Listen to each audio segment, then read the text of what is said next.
Now I'm going to use waiting as a tool to create an opportunity for Bas to communicate. But I'm also probably going to use the in view out of reach because I've got it in a zipped bag and I can clearly see the monkeys inside. And I'm going to use choices. So I want him to be able to communicate what he needs. Okay, are you ready? Yep. What kind of monkey do you want? Would you like a blue monkey or a yellow monkey? Red. A red monkey.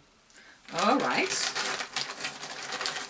You want a red monkey? Yep. Okay, so you hang him upside down by his tail. All right. I would like red again. You want red again?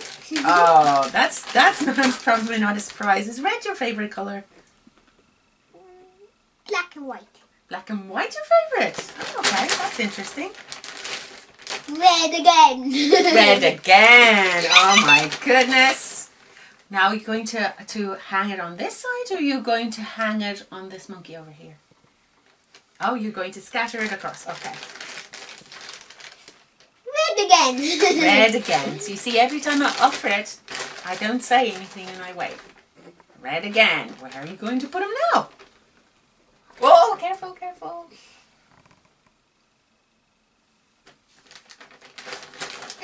Okay, now I'm going to hang a few monkeys. I'm going to hang 1, 2, 3, 4, same as you. 1, 2, 3,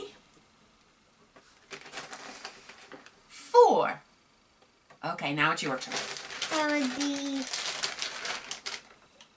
red again. You're going to have a red monkey again. Okay. Now when Bas uses language, I also add to that. He said red again and I added red monkey again just to give him additional language modeling.